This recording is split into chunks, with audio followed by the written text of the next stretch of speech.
The ground shook with explosions. Hana pressed herself against the broken metal of a crashed ship. Her medical bag felt heavy on her back. All around her, soldiers from different alien races were fighting and dying. The air smelled like burning metal and chemicals. She was a human medic. Her job was to save lives, but the aliens she worked with did not think much of humans. They thought humans were weak.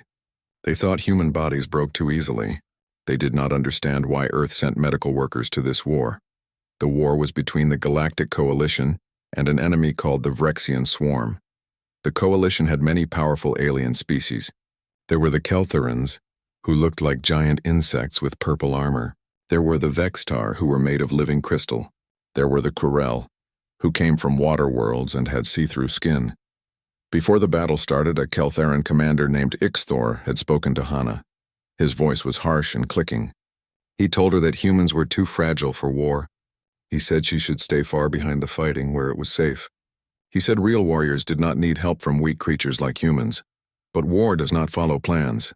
The enemy had surprised them. The Vrexians attacked from an unexpected direction. Now the battlefield was chaos. Soldiers were scattered. The careful formations were broken. And Hana found herself in the middle of the fighting. A Kurel soldier was lying in front of her. His name tag said Pluven. He was badly hurt. Through his transparent skin, Hana could see purple blood spreading inside his body. His gills were moving weakly. He was dying.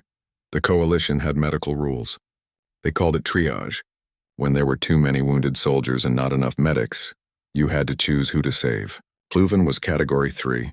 That meant his injuries were too bad. The rules said to let him die and help someone else instead. Hana looked at the dying soldier. She thought about all the wars humans had fought on Earth. Humans had learned hard lessons about saving lives in battle. They had learned tricks and techniques that other species did not know. And the most important lesson was this: never give up on someone while they are still breathing. She opened her medical bag. Her hands moved quickly. She gave Pluven a medicine to make his blood clot. She pressed on the wounds inside his body through his skin. She built a simple breathing machine from spare parts. It was not perfect. It was rough and fast, but it worked. Pluven's gills started moving stronger. His eyes opened. He was breathing normally. He would live. A Vextar medic saw what happened. Her crystalline body flashed with surprise. She came over to Hana. Her voice was like musical notes. She said it was impossible. She said Pluven's injuries were too severe. She asked how a human had saved him. Hana did not have time to explain. She pointed at another wounded soldier. A Keltheran warrior had a crushed chest. She told the Vextar medic to help her. They needed to work together. They needed to work fast. For hours, Hana worked without stopping. Soldiers kept coming. Some had burns from energy weapons. Some had broken bones. Some had wounds from alien biology that was trying to kill them from inside. Each time, the Coalition medic said the soldier was too badly hurt. Each time Hana proved them wrong, she used techniques from Earth's history. Quick surgery to stop the worst bleeding. Pressure bandages that worked on different body types. Medicines mixed in new ways. Everything was fast and rough, but everything worked. The soldiers lived. At one point, enemy soldiers broke through the defensive line. They were coming toward the medical station. Hana picked up a rifle from a dead soldier. She had never wanted to fight. She was a healer, but she would not let the wounded be killed.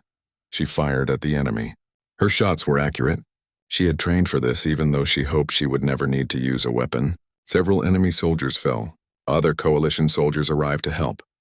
Together, they pushed the enemy back. Then Hana put down the rifle and went back to saving lives. When the battle finally ended, the sun was setting.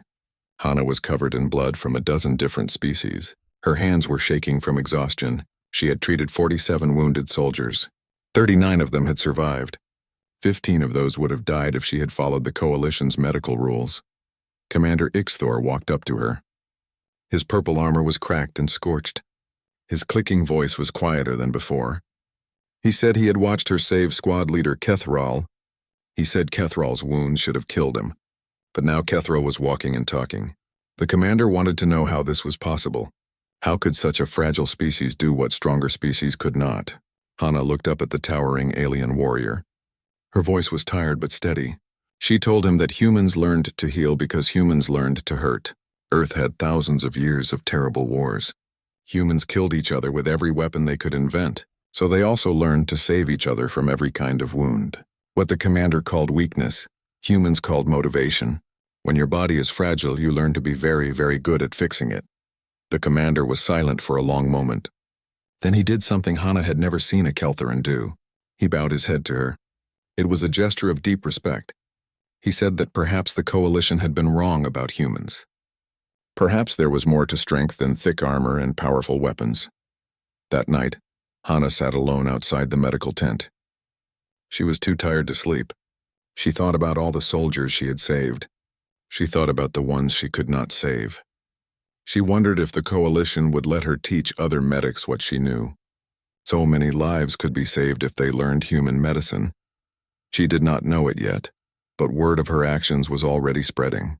The soldiers she saved were telling stories. The Vextar medic was sharing what she had witnessed through her species' telepathic network. Across the coalition forces, people were starting to talk about the small human medic who saved the unsavable. Far away, in the command ships orbiting above the planet, coalition generals were reading the battle reports. They were seeing something they did not expect. The human medic had changed the casualty numbers. She had done what their own doctors said was impossible, and they were starting to wonder what else could humans teach them. What other secrets did this young species possess? If one human medic could make such a difference, what could humanity as a whole contribute to the war? Hana finally fell asleep under the alien stars. She dreamed of home, of Earth, of the medical school where she had learned her skills. She dreamed of all the teachers who had told her that medicine was about never giving up. She dreamed of the oath she had taken, to do no harm, but also to fight death with everything she had. Tomorrow would bring new challenges. The war was far from over, but tonight Hana had proven something important. She had proven that humans belonged in this galactic war, not because they were strong, but because they refused to let others die, and sometimes that refusal was the strongest power of all. News traveled fast in the coalition military. Within days, every soldier in the fleet had heard about the human medic named Hana. They said she could save soldiers that no one else could save. They said she fought alongside warriors while healing them. The stories grew bigger with each telling. The soldiers Hana had saved went back to their units. They told everyone what had happened. The Kurel soldier Pluven showed his scars with pride. He said a human had given him back his life when his own doctors had given up. The Keltheran warrior Kethral told his squad that humans understood battle in ways the coalition had forgotten. The Vextar medic who had witnessed Hana's work did something even more powerful. The Vextar were crystal beings who could share thoughts and memories directly. She sent her memories of Hana's techniques through the Vextar communication network. Thousands of Vextar across the fleet experienced those memories. They saw exactly how Hana had worked. They felt her determination. They understood her methods. 1 week after the battle, Hana received an order that surprised her. She was to report immediately to the Coalition Strategic Command. This was the central command ship where the most important generals and admirals made decisions about the entire war. No simple medic had ever been called there before. The command ship was called Dawn of Unity. It was enormous, bigger than a city. Its weapons could destroy entire continents. Inside, the corridors were huge to accommodate different alien species. Hana felt very small walking through them. She was brought to a massive briefing room. Holographic displays covered the walls, showing maps of star systems and battle reports. Around a huge table stood the most powerful military leaders in the coalition. There was General Thaxacor, a giant Keltheran whose armor was decorated with medals from 100 battles. There was High Resonant Crystallis, a Vextar whose crystal body glowed with inner light. There was Admiral Pluvok, a Kurel who commanded the coalition's naval forces. And there was Hana, standing in her simple uniform still showing burn marks from the recent battle. She was barely 5.5 feet tall. She looked like a child next to these massive alien leaders. But she stood straight and met their eyes without fear. General Thaxacor spoke first. His voice was deep like thunder. He pointed to the holographic displays showing star maps. Red markers indicated enemy positions. There were so many red markers. He explained that the Vrexian swarm was gathering for a massive attack. Intelligence reports suggested they would hit the coalition's core worlds. Billions of civilians would be at risk. The casualties would be terrible. High-resonant Crystallis spoke next. Her voice seemed to come from inside Hana's mind, a side effect of how Vextar communicated. She said their medical systems could not handle the number of wounded that was coming. They had calculated that 7 out of every 10 wounded soldiers would die. Not because of the enemy, but because coalition medicine could not save them all. Hana understood immediately.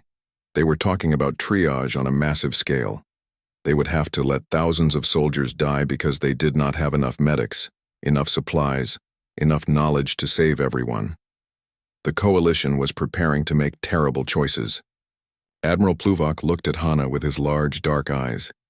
He said they had studied her medical reports from the recent battle. They had interviewed the soldiers she saved. They had consulted with their best medical experts. Everyone agreed that what Hana did should not have been possible. Yet she had done it. The Admiral asked if she could teach others to do the same. Hana took a deep breath. She said she could teach them. She asked for 3 weeks and access to all the coalition's field medics. She would train them in human combat medicine. She would show them techniques that humans had learned through thousands of years of terrible wars. The room went silent. General Thaxcor's mandibles clicked with what might have been disbelief. He asked how one human could teach thousands of medics from different species. Each species had different biology.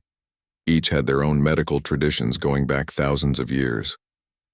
What made Hana think human methods would work for everyone? Hana stepped forward to the holographic display. She pulled out her own data tablet and connected it to the system. Images appeared on the walls around them. They showed battles from Earth's history. Soldiers in muddy trenches treating wounded under artillery fire. Medics in desert wars working in makeshift hospitals. Field surgeons operating while buildings collapsed around them. She explained that humans had fought constant wars for 10,000 years. Every type of weapon, every kind of wound, humans had learned to treat it. The techniques were not about perfect medicine. They were about survival, about keeping soldiers alive long enough to get them to real hospitals, about accepting that rough and fast was better than perfect and too late. More images appeared. Statistics showing how human battlefield medicine improved over centuries. Death rates dropping as new techniques were discovered. Each technique learned in blood and pain and desperation. Hana said that humans were good at emergency medicine because they had so much practice at emergencies. High-resonant Crystallis glowed with a deep blue color, which Hana had learned meant the Vextar was thinking hard. The high-resonant said that Hana spoke truth. The Vexitar had seen her memories through their network. The techniques looked crude, but they worked. The real question was whether other species could learn to think like humans. Could they learn to accept imperfect solutions when perfect ones were impossible? General Thaxacor made a rumbling sound deep in his throat. He said they would give Hana her chance. 3 weeks to train the medics. But he warned her that if she failed, thousands would die. If her methods did not work when the real attack came, their blood would be on her hands. The pressure was enormous. Hana felt the weight of what she had just agreed to do. 3 weeks to change how an entire galaxy approached medicine. 3 weeks to teach aliens to think like humans. 3 weeks to prepare for a battle that might kill millions. But she also felt something else. She felt determined. She thought about all the human medics throughout history who had faced impossible situations. They had found ways to save lives when everyone said it could not be done. They had invented new techniques under fire. They had refused to give up even when giving up seemed logical. Admiral Pluvok told her that a training facility was being prepared on Kelthera Prime's third moon. 200 coalition medics from 7 different species would be there tomorrow. They would be her students. Some would be eager to learn. Others would be skeptical. Some might even be hostile to the idea of learning from a human. Hana nodded. She asked for one more thing. She wanted other human medics to help her teach. She knew several who had more experience than her in different areas. One had been a trauma surgeon in Earth's worst war zones. Another had served with special forces. Together they could cover more material and teach more effectively. The generals agreed. Resources would be provided. Whatever Hana needed, she would get it. The coalition was betting everything on her success. As Hana left the briefing room, she felt both excited and terrified. She was about to attempt something that had never been done before. She would try to teach the galaxy what it meant to be human. Not the fighting or the technology, but the determination. The refusal to accept that anyone was beyond saving. The knowledge that sometimes the only thing standing between life and death was someone who cared enough to try. That night, Hana contacted her fellow human medics. She explained what she needed from them. They all agreed immediately. They understood what was at stake. In 3 weeks, the biggest battle of the war would begin, and whether the coalition won or lost might depend on what they could teach a group of alien medics about human medicine. The countdown had begun. The training facility on Kelthera Prime's third moon had been a weapons testing ground before. Now it was transformed into a medical school. Tents were set up for practice surgeries. Dummy patients representing different alien species were arranged in rows. Medical equipment from across the coalition was gathered in one place. Hana stood before 200 medics. They came from 7 different species. Some were tall, some were short. Some had scales, some had fur, some were made of crystal. All of them were experienced medical professionals. All of them had saved many lives. And almost all of them looked at Hana with doubt in their eyes. She could see what they were thinking. They were wondering why they should learn from a human. Humans were new to space travel. Human medical technology was primitive compared to most coalition species. Human bodies were weak. What could humans possibly teach those who had practiced medicine for thousands of years? Hana activated the holographic display behind her. An image of the human body appeared. It showed bones that broke easily, skin that tore, organs that were soft and vulnerable. No armor, no natural weapons, no special abilities, just flesh and bone. She told them she knew what they were thinking. She knew they questioned why they were here, so she would show them exactly why human medicine was different. She pulled up videos from Earth's history, not medical procedures, but battles. Terrible, brutal battles where humans died in thousands. The medics watched in shocked silence. They saw wars fought with simple weapons that still killed efficiently. They saw battles that lasted for years in muddy trenches. They saw cities reduced to rubble while humans fought street by street. They saw weapons that burned, poisoned, and destroyed in ways designed specifically to kill humans. Then Hana showed them the other side. She showed them the medics who worked in those terrible conditions, surgeons operating with basic tools while artillery exploded around them, medics running into gunfire to drag wounded soldiers to safety, medical teams working for days without rest, trying to save as many as possible. She explained that humans were fragile, so they had to get creative. They developed techniques that worked with limited resources. They learned to diagnose wounds in seconds instead of minutes. They invented procedures that could be done quickly under terrible conditions. Every technique came from necessity, from watching people die and refusing to accept it. A Keltheran medic named Corvex raised his claw. He asked what good speed was if the diagnosis was wrong. Better to be careful and correct than fast and mistaken. This was the coalition way. Careful, thorough, precise. Hana called him forward.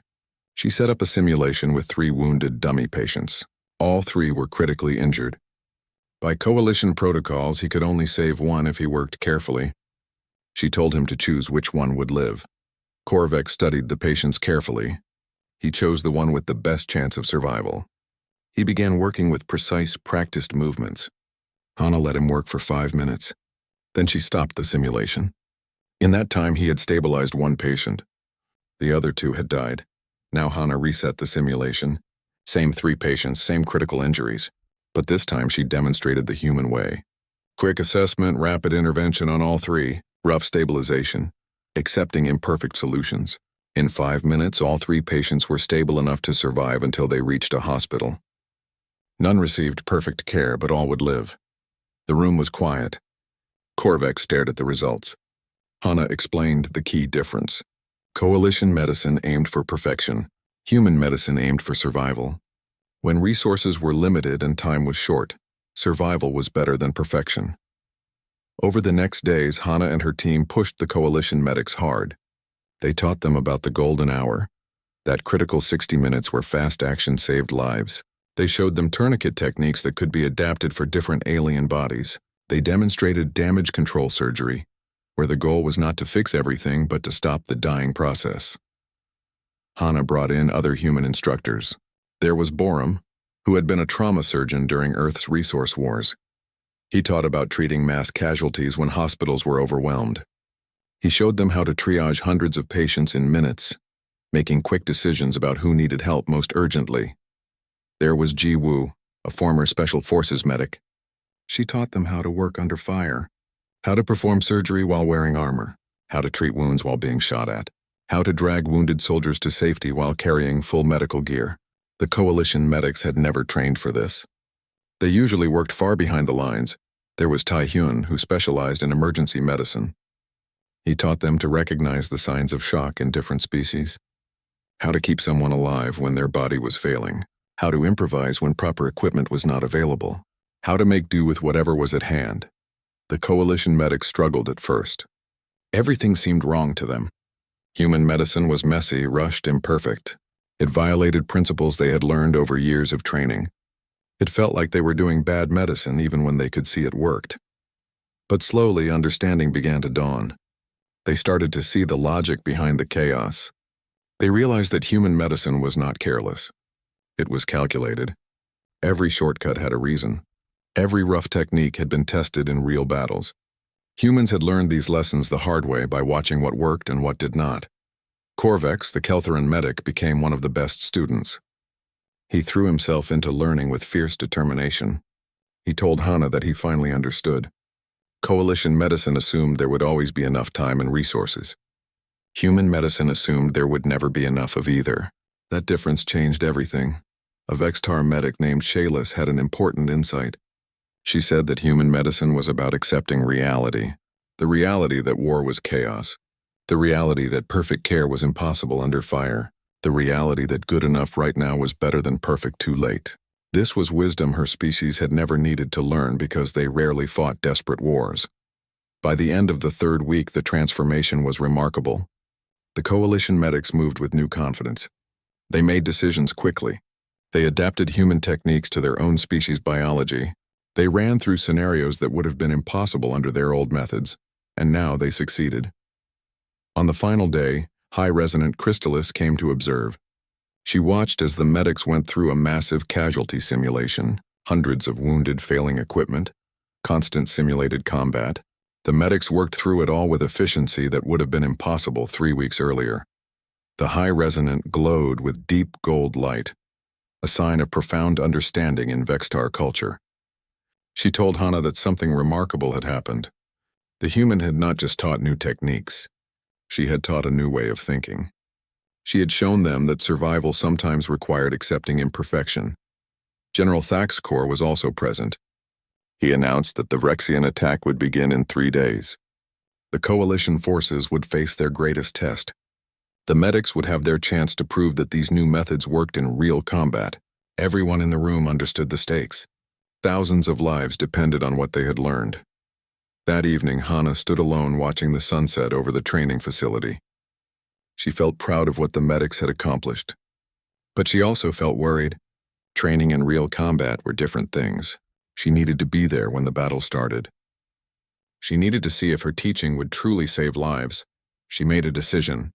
She would request assignment to the front lines. Some would say she was too valuable, that she should stay safe. But Hana knew her place was with the wounded wherever they fell. That was what being a medic meant.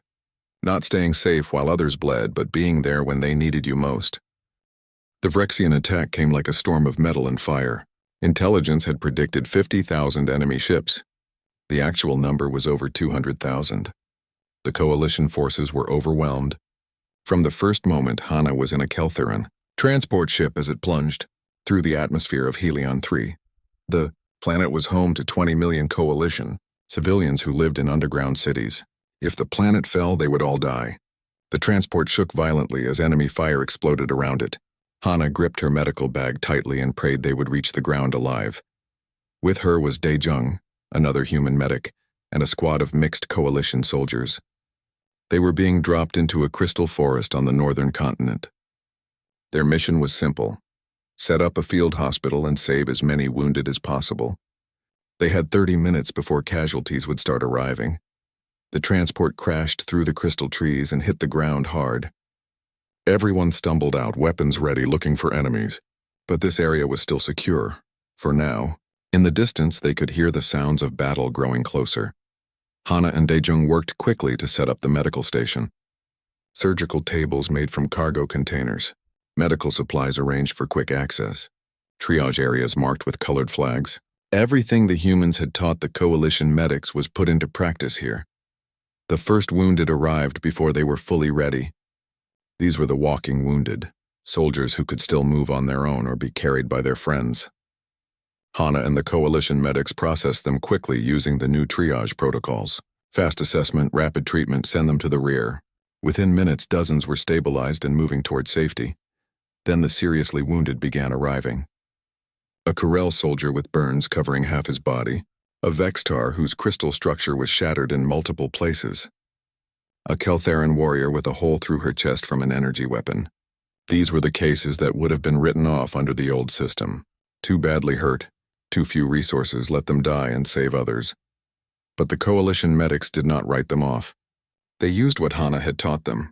Fast intervention, rough stabilization, good enough for now, and the soldiers lived. One after another, cases that should have been fatal were turned into survivable injuries. The medics moved with confidence that came from their training. Hana worked without stopping. Her hands moved through procedures until they were cut and bleeding from torn gloves, but she did not notice. She was in the zone. That place where training takes over and you just move from one patient to the next, doing what needs to be done. But the Vrexian assault was too massive. Wounded soldiers arrived faster than they could be treated. Supplies began running low.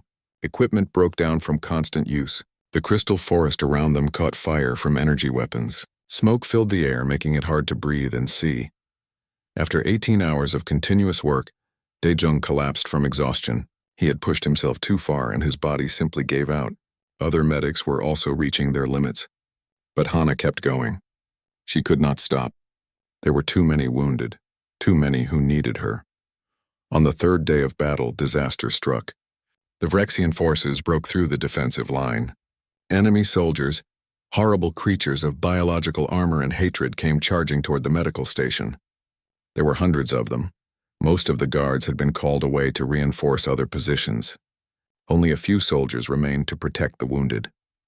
And on Hana's operating table was a young Keltheran named Kexril. He was in the middle of surgery. His chest was open. He could not be moved or he would die. Hana made a split-second decision.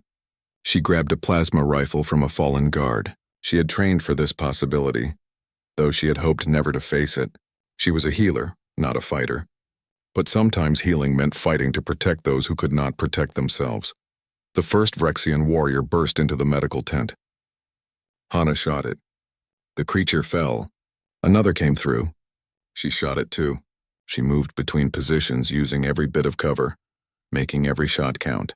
Behind her, she shouted instructions to the other medics, telling them how to finish Kexril's surgery while she held off the assault. More Coalition soldiers heard the fighting and came running. Together they fought to hold the medical station. The battle was desperate and close. Vrexian warriors were strong and vicious, but the Coalition soldiers fought with fury, knowing that wounded comrades depended on them. The fighting lasted 2 hours. When reinforcements finally arrived and pushed the Vrexians back, Hana was still standing. Her uniform was torn and burned. She had minor wounds all over her body that she barely remembered receiving. But she was alive. And so was Kexril. The surgery had been completed even in the middle of combat. As soon as the area was secure, Hana went back to treating wounded. She worked for several more hours before her body finally gave out. She collapsed next to an operating table, unconscious before she hit the ground. When she woke up, she was in a hospital ship orbiting above the planet. White walls, clean air, the hum of advanced medical equipment. She was in a real hospital, not a battlefield tent. She tried to sit up and pain shot through her entire body. General Thaxacor was standing beside her bed. The massive Keltheran warrior looked tired. His armor was damaged and scorched, but there was something different in his eyes when he looked at Hana. It was respect, deep and genuine. He told her the numbers. She had personally treated 347 wounded soldiers during the battle. She had killed 19 Vrexian warriors while protecting the medical station. She had refused evacuation until every wounded soldier was treated, and the medics she had trained had saved thousands more across the entire battlefield. The general said that the new medical protocols had reduced casualties by 43%. Soldiers who would have died under the old system were surviving. The difference was enormous. Hana had done something the general thought was impossible. She had changed how the war would be fought. Hana's throat was dry. She asked the only question that mattered to her. Did they win the battle? Did they hold the planet? General Thaxcor nodded slowly. They had held Helion 3. It had been close, almost a defeat. But they held. The 20 million civilians were safe. And it was because of what Hana and her team had accomplished, because they had shared human knowledge with the coalition, because they had refused to accept that some soldiers were beyond saving. The general placed something on the table beside her bed. It was a medal, the Star of Unity. This was the coalition's highest honor. In 1,000 years, it had only been given twice before. Now a human medic would be the third recipient. Hana looked at the medal but did not touch it. She told the general she did not want honors. She just wanted to get back to work. There were more battles to fight, more soldiers to save. The general made a sound that might have been a laugh. He said she would have time to rest first. But yes, there was more work ahead. The war was far from over. And now the coalition had a new weapon, more powerful than any gun or bomb. They had hope. Hope that wounds could be treated. Hope that soldiers would survive. Hope that humans had brought to the galaxy. Hana closed her eyes. She was so tired. But she also felt proud. Not of herself, but of what she represented. She had shown the galaxy what humans could do. Not through violence, but through healing. Not through strength, but through determination. And that was worth more than any medal. 6 months after the Battle of Helion 3, the war began to change. The Vrexian swarm was no longer advancing. The coalition forces were pushing back, slowly, painfully, but steadily, and everyone knew one of the main reasons why. The medical protocols Hana had introduced spread through the entire coalition military. Every species adopted the techniques.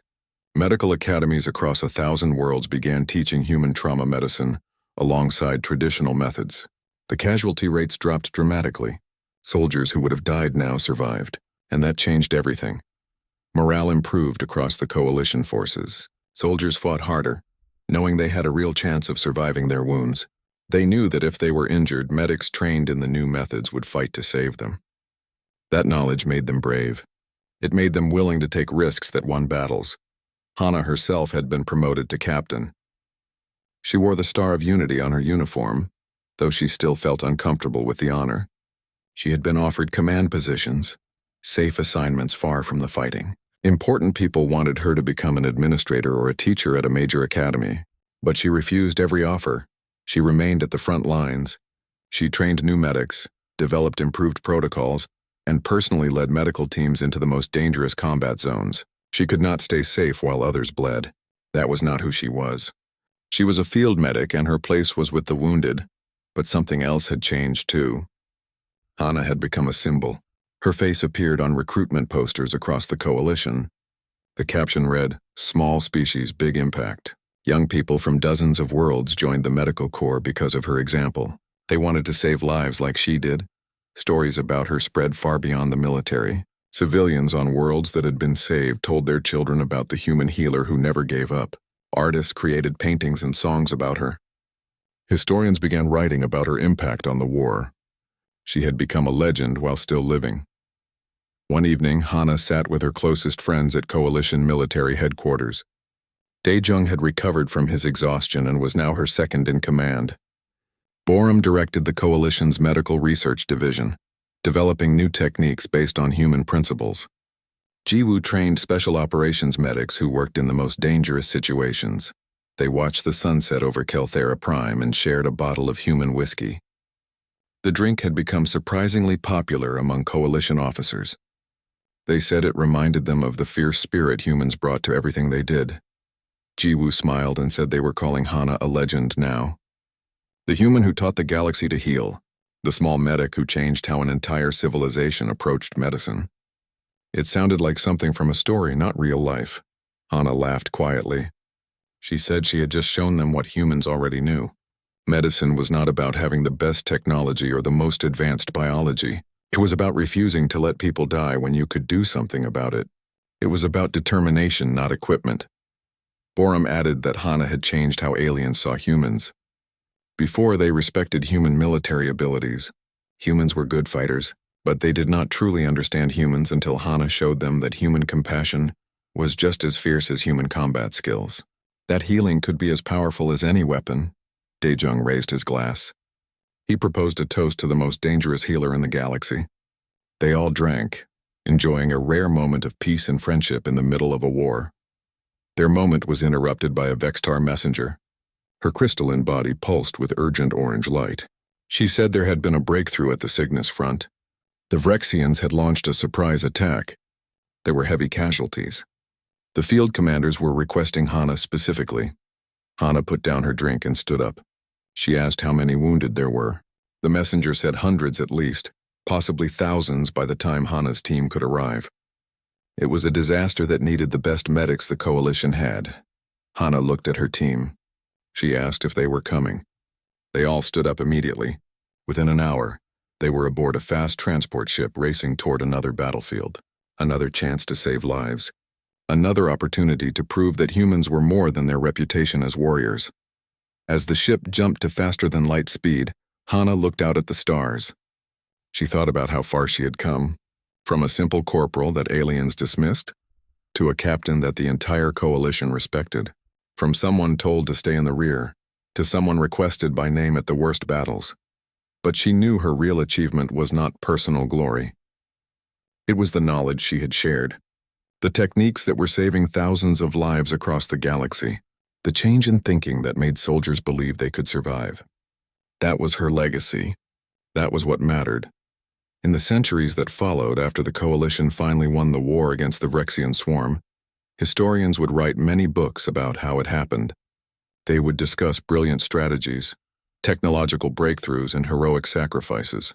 All of these things were important. But those who had actually fought in the war knew something else. They knew the war was won in field hospitals and medical tents.